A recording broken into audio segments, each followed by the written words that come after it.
The patient's vitals are crashing, neural activity is plunging into silence, voluntary muscles are completely paralyzed.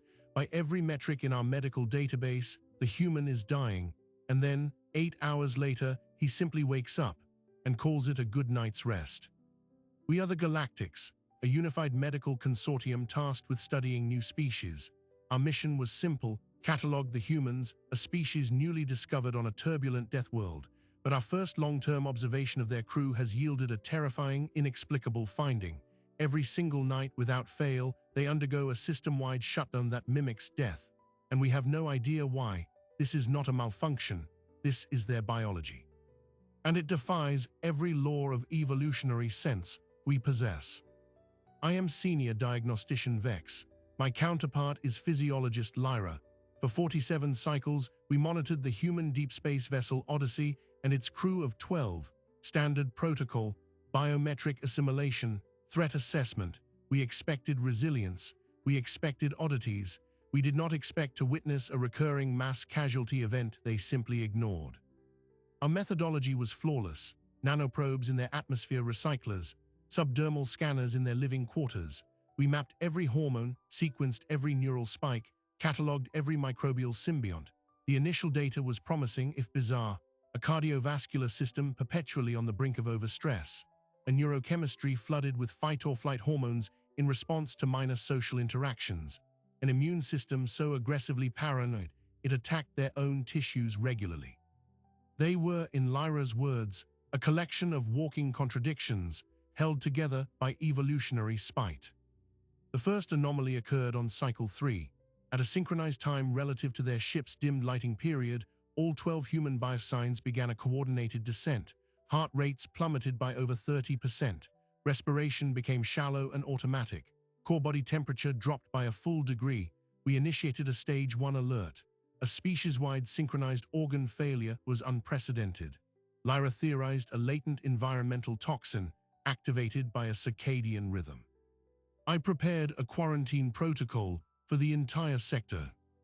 Then, precisely 1 hour and 12 minutes later, vital signs stabilized at their new depressed levels.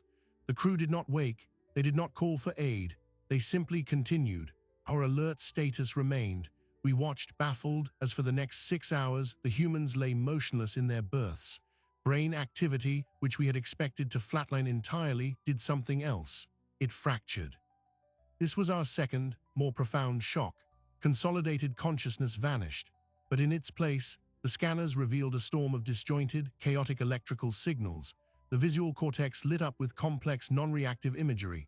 The motor cortex fired elaborate instructions that went nowhere, blocked by a complete and total muscular paralysis. It was as if each human's mind had been disconnected from its body and set adrift in a chaotic, internal simulation. Lyra compared the readout to a severe neural seizure combined with full-body motor neuron disease. By every diagnostic framework in the Galactic Medical Index, this was a catastrophic, pathological state.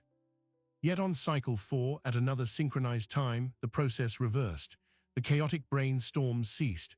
The paralytic block dissolved. Heart rate and respiration rose, and all 12 humans opened their eyes. They stretched. They made pleasurable vocalizations.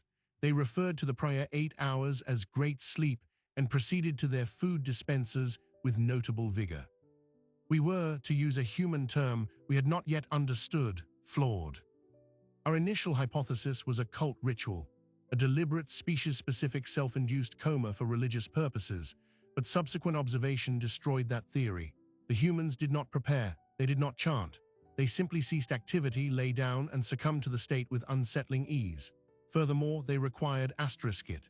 When one crew member, designated Crewman Riggs, attempted to bypass the cycle using stimulants, the results were medically horrifying. His neural coordination degraded. His hormonal balance became violently erratic.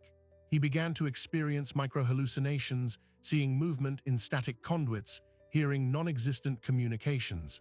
After 90 hours of avoidance, he collapsed, and his body forcibly initiated the shutdown state for over 14 hours. He awoke, calling it the best sleep of my life. The directive from Central Command was unambiguous: classify the phenomenon, determine if it is a vulnerability, a weapon, or a public health hazard. The pressure mounted. Our peer review cohort on the Council of Xenobiology began sending skeptical inquiries. The prevailing theory in the galaxy is that consciousness is a continuous, sustained state. A low-power mode exists for some species, a period of quiet alertness. But this was a full system reboot. It was insanity. We dug deeper into the physiology, and that's where we found the true terror. The paralysis wasn't a side effect. It was an asterisk active, enforced state asterisk. We isolated the neurotransmitter signature, a massive, targeted flood of inhibitory compounds, GABA and glycine, directly at the motor neuron junctions. The human brain was asterisk consciously severing its own connection to the body. It was building a prison for its own musculature every single night. Why? To what possible evolutionary end? Lyra focused on the brain scans, made a breakthrough that twisted the mystery further. It's not a downgrade, she said, her ocular stalks trembling with focus. Look at the hippocampal and cortical activity. The pattern is not of rest. It is of asterisk reinforcement asterisk. They are replaying sensory data. They are cross-linking disparate memories. The brain is working harder during this sleep than during their waking problem-solving sessions. So we faced the paradox, a body locked in a coffin of its own making, while the mind embarked on a frenzied internal odyssey. The energy expenditure was significant. The vulnerability was total. Predators could have wiped them out in this state millennia ago. The evolutionary cost was astronomically high, which meant the evolutionary payoff had to be even higher. You were missing a fundamental piece. The answer wasn't in the decline, but in the recovery. What were they gaining? We reran the post-cycle analyses, and that's when we saw it. The subtle, miraculous reset. Neural pathways that had been frayed from a day's stress were repaired. Toxic metabolic byproducts, accumulated in their intercellular fluid, had been purged. Muscle tissues showed microscopic healing at an accelerated rate. The immune system's regulatory markers were recalibrated. This wasn't a flaw. It was a scheduled, intensive maintenance cycle, a daily healing crisis. But the mechanism was one of apparent self-destruction. To fix the ship, they had to pretend to crash it every night. The cliffhanger of Act 1 was upon us. We had the what. We now faced the terrifying so what. Central Command's new orders arrived, sharp and urgent. Our mission was no longer just observation. We were to run an intervention, a test. If this state was so vital, what happened if you interrupted it? What happened if you prevented the human brain from building its paralytic prison? We were going to block the GABA release. We were going to shut down the system that shut them down. The ethical protocols were waived under the Existential Threat Assessment Clause. The reasoning was cold, logical, and terrifying. If this is a universal biological necessity for humans, understanding its failure mode is the galaxy's first line of defense. We prepared the neural inhibitors. We did not know we were about to unlock a nightmare. We did not know that by stopping the paralysis, we wouldn't be waking the human up. We would be unleashing his sleeping mind directly into his waking body. The final alert from Lyra came as I initiated the sequence. Her voice was a static whisper of dread. Vex, the motor cortex activity, it's not random. It's mapping to the dream imagery. He's not just dreaming now, he's armed asterisk. The inhibitor took hold. The flood of paralytic neurotransmitters ceased. And in the observation chamber, crewman Riggs's body did not stir, not at first. His eyes remained closed. His breathing stayed deep and rhythmic. But on the monitor, the two separate storms, the dreaming brain and the now freed body, began to merge into a single, catastrophic system. It started with a twitch in his right hand, then a full contraction of the bicep. His arm rose from the berth, fingers grasping at empty air, his legs shifted. This was not waking up. This was the dream manifesting in three-dimensional space. The brain was sending direct motor commands, and for the first time in the cycle, the body was obeying. Lyra's voice was tight with panic. He's in a REM stage. The paralysis was the containment field. We just turned it off. On the neural map, we watched the dream narrative unfold. The visual cortex painted a scene of a narrow metal corridor, a match for the ship's engineering access tunnel. The amygdala, the fear center, was incandescent. He was dreaming of being chased. And then Riggs sat bolt upright. His eyes were open, but they were unseeing, glazed with a milky film. They did not track the light we shone. He was still deeply, utterly asleep. But now he was standing. His movements were jerky, uncoordinated, but possessed of a sleepwalker's eerie precision. He took a step towards the wall of his chamber, his hands coming up as if to brace against a shaking bulkhead, a dream tremor. He perceives the dream environment as real, I stated, the horror dawning. His sensory input is disconnected. He is operating on internal simulation alone. We had protocols for biological hazards, for chemical leaks, for hostile fauna. We had no protocol for a conscious organism operating on a completely false reality. He was a puppet, and his sleeping brain held the strings. He turned towards the reinforced observation window. In his dream, it must have been a door or perhaps a threat. He lunged. His shoulder connected with the transparent alloy with a dull, sickening thud. He stumbled back, shook his head, and lunged again. And again, a silent, relentless battering. Adrenaline and cortisol are spiking, Lyra reported, her manipulators trembling over the console. His heart rate is 180. He's in a full fight-or-flight state, but the enemy is in his mind. This will induce cardiac stress beyond design limits. We had to wake him. Standard arousal protocols, audio stimuli, mild electrotactile pulses had no effect. His brain ignored external input, fully committed to the internal drama. We increased the intensity. A piercing alarm sounded in the chamber. Riggs didn't even flinch. He was now clawing at the seam of the window, his fingernails bleeding, utterly fixated on an obstacle that did not exist in our reality. The pivot came not from our instruments, but from historical data. Lyra, in desperation, cross-referenced the motor patterns with earlier observations. Vex, this coordination, the way he braces, the stance, this isn't random panic. He's performing a specific drill. She pulled up archival footage from the human vessel's training logs. There it was. Crewman Riggs, in a crisis simulator, practicing emergency hull breach containment. The muscle memory, the positioning, was identical. His sleeping brain was rehearsing a catastrophe. That was the first true reframing.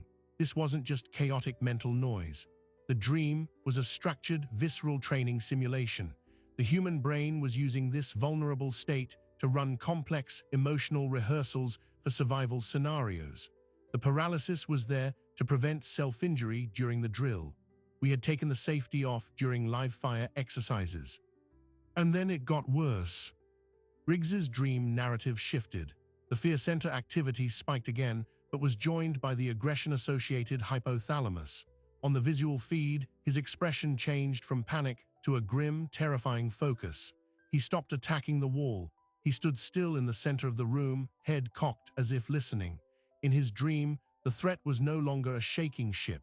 It was now something in the corridor with him. He began to move differently. The jerky walk became a predatory stalk. He picked up a nutrient dispenser from a table, a blunt, heavy object. In his hand, it was no longer a dispenser. His brain had categorized it as a tool, a weapon. He's weaponized his environment, I whispered. The clinical detachment in my voice was gone. He swung the dispenser in a wide, practiced arc, smashing it into a control panel. Sparks flew. He was interacting with real objects, but through the lens of a dream logic that made them something else. A chair became barricade material. A datapad became a piece of shrapnel. He was fortifying a dream position against a dream enemy, causing very real, very destructive damage. The institutional consequences erupted immediately. Central Command's feed, which had been a silent observer, lit up with prioritized alerts. Contain the specimen, secure the research module, use non-lethal force authorized. Non-lethal force, against a human who could not feel pain, could not be reasoned with, and whose strength was amplified by a complete lack of neurological inhibition. A human whose body was now a direct extension of his subconscious fears and aggressions. We deployed restraint fields. The energy barriers shimmered into existence around him. In his dream, this likely manifested as force fields or perhaps energy weapons. He roared, a raw, guttural sound we had never heard from a human, and charged the barrier. He hit it with the dispenser, again and again, each impact straining the emitters. The system overload warnings began to flash. We had no choice. We administered a sedative via the environmental controls, a potent neuroinhibitor used for transporting large, dangerous fauna. It should have rendered him unconscious in seconds. It did nothing. Lyra analyzed the metabolic readout, her shell paling. His liver is metabolizing the compound at an impossible rate. His entire detoxification system is operating at over 400% baseline efficiency. It's as if his body expected to be poisoned in its sleep. Of course, they evolved on a death world. Their physiological paranoia wasn't just for waking hours. Even in this vulnerable state, their systems stood guard, hypervigilant against biological threats. Our safe, standard sedative was scrubbed from his bloodstream like a minor impurity. We were out of options. The restraint field emitters failed with a shower of sparks. Riggs was free in a chamber now littered with sharp, broken debris, and his dream had reached a climax. He dropped into a crouch, the makeshift weapon held high, poised to strike at an enemy closing in. In that moment, he was the perfect predator and the perfect prey simultaneously. It was Lyra who made the desperate, intuitive leap. The paralysis signal, we didn't just block it, we created a void. What if we don't suppress the system, but overload asterisk it, trigger the natural shutdown mechanism directly? It was a dangerous gamble. Flooding his system with a mimic of his own inhibitory neurotransmitters could induce full systemic arrest, but we were past containment. We were facing annihilation by a sleeping man. I authorized it. We synthesized a compound based on the exact GABA glycine profile from his earlier normal sleep cycle. We administered it through a direct subcutaneous injector we had embedded for blood sampling. The effect was not immediate. For 3 agonizing seconds, Riggs remained poised, a statue of violent intent. Then a tremor ran through him, the weapon clattered from his hand, his knees buckled. He collapsed to the floor not in a faint, but in the exact same relaxed, paralyzed posture of natural sleep. The external monitors showed the chaotic dream brain patterns slowly decoupling from the motor cortex. The storm was being caged again. Silence broken only by the crackle of broken equipment and our own ragged breathing. Crewman Riggs lay peacefully on the floor, still asleep, now safely paralyzed. The crisis was over, but everything had changed. The data stream to Central Command was a torrent of panic and demand. The political stakes were now galactic. We had just proven that the human sleep state, if disrupted, could transform a single individual into an uncontrollable, destructive force. A force immune to standard sedatives, operating on an unknowable internal logic. Imagine an entire crew, an entire ship, a planet of billions, experiencing such a breakdown simultaneously. It was the ultimate sleeper agent scenario, baked into their DNA. Our mission was catastrophically redefined. We were no longer studying a curious biological anomaly. We were investigating a potential biological weapon of unimaginable scale, and we had to understand it completely before any other power in the galaxy did. The bridge to Act 2B was built on a single chilling order from Command, received in the exhausted quiet after the cleanup. Diagnostician Vex, your team has 48 hours. You will now run the inverse experiment. You will not prevent the paralysis. You will prevent the sleep itself. You will force a human consciousness to remain continuously awake, and you will document the point at which the system fails. Determine the breaking point of the human mind. The order was an abomination. It violated 73 articles of the Galactic Medical Compact, but the existential threat clause overrode them all. We were to become torturers, forcing a conscious mind to burn itself out in real time.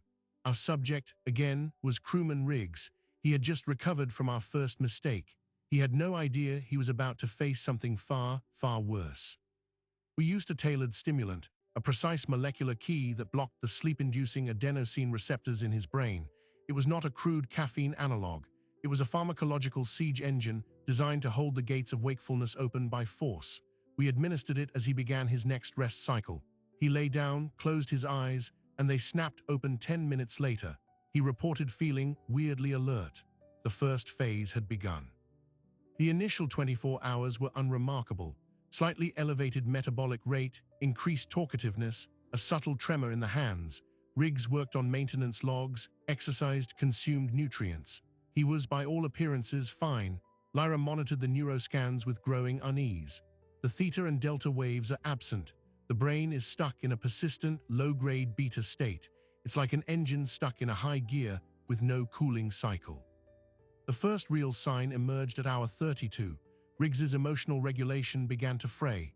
A minor miscalculation in a puzzle game he played for leisure triggered a disproportionate rage. He slammed his fist on the table, cursed for 47 seconds straight, then burst into tears. Moments later, he was laughing hysterically at a static image on a screen. His amygdala was becoming unmoored, swinging wildly without the nightly reset that tempered emotional memory. Hour 48 brought the physical breakdown. His hand-eye coordination degraded by 30%. He dropped tools. He misjudged distances, walking into door frames. His immune system markers began to rise. His body was attacking itself, as if the lack of sleep was being interpreted as a chronic infection. He developed a tremor that wouldn't cease. He complained of a constant, metallic taste and a feeling of cotton behind his eyes. But it was the cognitive decline that was most terrifying. At hour 60, we administered standardized logic tests. The Riggs who had solved complex engineering problems days before now struggled with basic sequential reasoning. He would repeat the same action, expecting a different result. He forgot where he'd placed objects moments earlier. His short-term memory was leaking like a sieve. And then, at hour 72, the brain's rebellion began in earnest. It could not initiate full sleep, so it began to stage localized, involuntary mutinies. It started with microsleeps. For 3 to 5 seconds, sections of his cortex would suddenly, locally go offline. His visual processing would cut out, leaving him momentarily blind. His auditory processing would mute. During one of these events, he was speaking and mid-sentence, his speech center shut down. He stood, mouth open, silent, for 4 seconds before blinking and continuing as if nothing had happened. He had no memory of the gap. His brain, desperate for the restorative process, was trying to perform piecemeal maintenance on the fly. It was failing. This was the wait, it gets worse moment. The brain, denied its holistic reboot, began to cannibalize its own function. To conserve energy for vital systems, it started shutting down higher cognition. The prefrontal cortex, the seat of judgment, impulse control, and rational thought, showed drastically reduced activity. The primal limbic system, the home of fear, aggression, and instinct, began to dominate. Riggs's personality dissolved. The polite, disciplined crewman vanished. What remained was paranoid, irritable, and profoundly suggestible. He began to confide in the monitoring equipment, whispering about shadows in the coolant lines and voices in the recycler hum. He was not dreaming, but his waking reality was becoming dreamlike, illogical, emotionally charged, and porous. Hour 96. The hallucinations began, not dream images, but full sensory intrusions into waking perception. He saw crawling shapes in his peripheral vision that vanished when he looked. He heard his name called from empty corridors. He accused Lyra and I, through the observation speakers, of poisoning his food with slow acid. The boundary between internal simulation and external reality, so neatly policed by sleep, had completely collapsed. We were no longer observing sleep deprivation. We were observing the systematic unraveling of a human mind. The architectural integrity of consciousness itself was failing. And then the final, most profound revelation. Lyra, analyzing the staggering data, made a connection that reframed everything. Vex, the damage isn't random. Look at the neural maps. The synaptic pruning that should happen during slow-wave sleep, it's not happening. The toxic proteins, the amyloid plaques that are cleared during sleepy, they're accumulating. His brain is literally poisoning itself with its own metabolic waste. We had been so focused on the behavioral horror of dream enactment that we missed the deeper structural horror of sleep prevention. The purpose of the shutdown wasn't just to run drills or reset emotions. It was to perform essential cellular housekeeping, to take out the neural trash. Without it, the mind's very architecture began to clog and break down. We weren't just causing madness. We were causing accelerated, irreversible neurodegeneration. The ethical breach was now a physical atrocity. We were giving crewman Riggs the equivalent of a rapidly progressing synthetic dementia. At hour 110, he stopped responding to stimuli altogether. He sat on the floor of his chamber, rocking slowly, staring at a fixed point in space. His bodily functions were on autonomic, but his mind was gone. The The scans showed a brain lit up with chaotic, seizure-like activity in some regions and terrifying silence in others. The symphony of consciousness had descended into noise and then into quiet. Central Command watched silent. The data was undeniable. The human sleep state was not a luxury, a ritual, or a flaw. It was a non-negotiable biological imperative, a daily salvation from their own brain's toxic byproducts. Their terrifying vulnerability was the price they paid to avoid the far worse fate of permanent neurological decay. The countermove came from an unexpected quarter. Lyra, her professional detachment shattered, issued a formal protest to Central Command. "We have our answer. The breaking point is approximately 100 hours. Beyond that, we are not studying a defense mechanism. We are committing an act of barbarism that yields no further strategic data. I demand we terminate the experiment and begin medical intervention." The response was a freeze on all controls. They were debating. The political stakes, the weaponization potential, were still being weighed against the grotesque live feed of a dissolving man. I made the decision for them.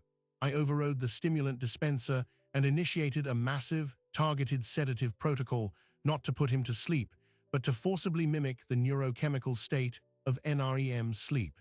We flooded his system with the compounds his brain was too damaged to produce itself. It was a crude, medical-grade sledgehammer. For 12 hours, Riggs lay in a pharmacologically induced coma.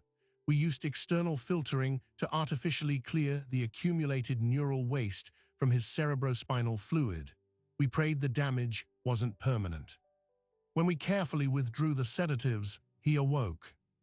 He was not the same. His movements were slow, his speech slightly slurred. He had massive retrograde amnesia, forgetting the entire last week, but the light of coherent consciousness was back in his eyes. The basic architecture had held just barely. He was broken but reparable. The human body resilience, even in this, was staggering. The transition line to Act 3 was written in the ashes of our ethics and the chilling clarity of our findings. Lyra looked at me, her luminous eyes dim with exhaustion and shame. "We now know the cost of their rest," she said, "and we know the catastrophe of its absence, but we still don't know how does a system so complex, so vital, evolve on a world that tries to kill you every day? To understand the weapon, Vex, we must now understand the survivor. We must look not at the sleep, but at the world that made it necessary." We turned our scanners away from the sleeping human and towards his ancestral world. We fed every scrap of data, the paralysis, the brainstorms, the toxic clearance, into a planetary evolution model. The simulation ran, and when it finished, it didn't show us a flaw. It showed us a masterpiece of biological engineering forged in a furnace of perpetual crisis. Earth was not merely a death world in the galactic sense of high gravity or toxic oceans. It was an engine of chaos. Its tectonic plates shifted in constant, violent negotiation, birthing earthquakes and volcanoes. Its atmosphere was a thermal battleground, spawning storms of apocalyptic scale.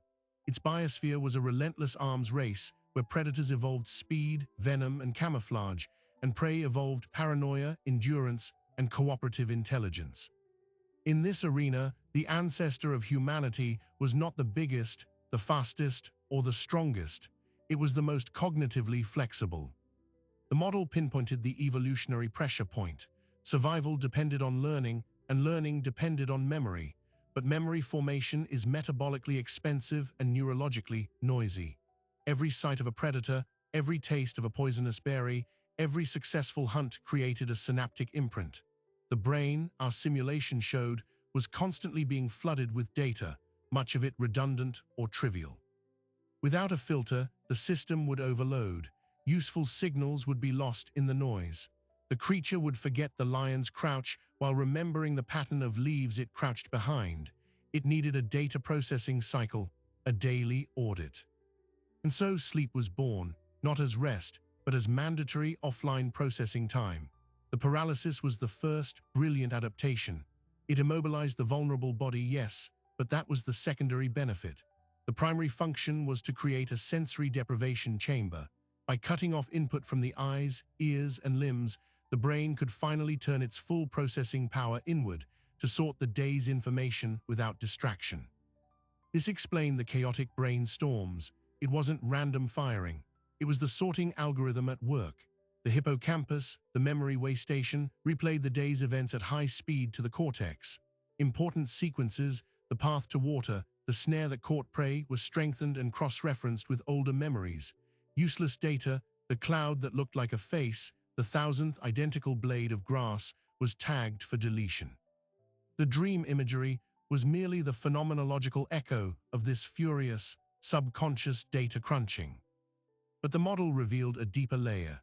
The constant physical threats of Earth meant the human body was in a perpetual state of micro-trauma. Muscles tore, cells were damaged by solar radiation and oxidative stress. Pathogens were a daily invasion. Repairing all this in real time would be energetically impossible. So, the sleep state co-opted the body's repair mechanisms and supercharged them. Growth hormone secretions spiked during deep sleep, directing resources to tissue repair. The immune system conducted its own nightly patrols, producing cytokines that fought infection and inflammation. The drop in core temperature conserved energy for these internal renovations. The daily death was, in fact, a daily renovation project. They weren't dying. They were undergoing scheduled, intensive maintenance. The evolutionary cost, that terrifying vulnerability, was not a bug. It was a calculated risk. The model calculated the odds, an 8-hour window of immobility versus a 16-hour window of hyper-efficient, cognitively superior, physically repaired operation. On a world where the difference between life and death was a single clever idea or a moment of peak physical performance, the math was undeniable. Sleep paid for itself. This was the resolution of the central horror. The state wasn't a mimicry of death. It was the opposite. It was a defiant, daily ritual of life, a conscious withdrawal to fight another day, smarter and healthier. Their temporary death was the very thing that kept them alive. Our report to Central Command reframed everything. The human sleep state was not a weapon to be exploited, but a profound vulnerability to be protected. A species that requires such a deep, vulnerable recharge is not inherently aggressive. It is inherently fragile. Its ferocity emerges only when that recharge is threatened. We had witnessed it ourselves in Riggs's dream-enacted rage. Attack a human's sleep, and you attack the core process that keeps them sane and whole. Their retaliation would be instinctive, disproportionate, and terrifying. Political fallout was immediate and profound. The biological weapon classification was scrubbed. Instead, the Galactic Council drafted the Somnus Protocol, a new set of interstellar laws. Deliberate sleep deprivation of humans was classified as a war crime, akin to chemical warfare. Their quarters on joint stations were to be designated inviolable sanctuaries during rest cycles. We had, through our brutality, written the galaxy's first Bill of Rights for a biological process. The final, surprising detail came not from our scans, but from the humans themselves. As crewman Riggs recovered, he was debriefed. He was told his sleep had been monitored for medical study. He shrugged. "Yeah, we figured. You guys kept asking why we powered down so hard." He then offered, casually, the twist we never saw coming. "You know, some of us don't need as much. There's this rare genetic mutation, the DEC2 gene. My grandma had it. She only needed like 6 hours a night. Felt great. They studied her for years." We accessed the Odyssey's medical database. He was right. A tiny subset of humanity, less than 1%, possessed a mutation that allowed for shorter, more efficient sleep cycles with no apparent cognitive deficit. The mutation altered the homeostatic regulation of sleep pressure. Their brains could perform the same vital sorting and repair in a compressed time frame. This was the ultimate demonstration of sleep as an evolved, adaptable system. Even this non-negotiable imperative had variation. It could be tuned by natural selection. The galaxy had fixated on the terrifying norm, completely missing the existence of a sleep-efficient variant that hinted at the trait's malleable, evolutionary future. In the quiet of the observation deck, Lyra and I watched the Odyssey crew enter their synchronized shutdown. The flatlining vitals, the paralytic stillness, the storm of neural light on our screens. The fear was gone. In its place was a humbling reverence. We were not watching a pathology. We were watching the ghost of Earth etched into neural circuitry. We were watching a nightly sacrifice to the god of memory and a daily resurrection by the hands of repair. We were witnessing the precise, brutal cost of intelligence on a world that offers no free lunches. The human does not die every night. He enters a secret workshop. He disassembles the damages of the day. He files the useful memories and burns the waste. He fortifies the walls of his mind and body against the coming dawn. And when he wakes, calling it a good night's rest, he is not describing comfort. He is announcing the successful completion of a vital, invisible mission. A mission his species has run every single night for millions of years. A mission that allowed a fragile, thinking ape to conquer a world of monsters, and now to walk among the stars, carrying his ancient, necessary vulnerability with him. So the mystery was solved, but a larger one took its place. We had gone from seeing humanity as a medical anomaly to understanding them as evolutionary artists, and it made us question everything we thought we knew about biology, intelligence, and the hidden price of consciousness itself. If humanity's greatest vulnerability is also the source of their resilience, what does that say about our own biology? Our species evolved on safe, gentle worlds. Our rest states are mild. Our bodies never needed such drastic daily overhauls. We see now that our safety came at a cost. We lack their ferocious capacity for neural adaptation, their profound physical regeneration. Our minds do not nightly purge toxins with the same ruthless efficiency. We are stable, but we are not upgraded. This investigation forces a galactic re-evaluation. We have catalogued thousands of species by their claws, their venom, their physical durability. We have entirely overlooked the most powerful adaptations, the invisible, internal ones, the ability to turn off, to go deep, to rebuild from within. What if the universe's true apex predators are not the ones who are always awake, always alert, but the ones who dare to dive daily into the abyss of vulnerability to emerge sharper and stronger? The human paradox of sleep is a lesson written in neural code. It teaches that true strength is not the absence of weakness, but the disciplined, scheduled incorporation of it. That to be supreme generalists in a chaotic universe, you must have a mechanism to process chaos. That consciousness is not a steady flame, but a pulse, a wave that must crash against the shore of unconsciousness to gather strength for the next advance. Our report concluded with a recommendation to the Galactic Council.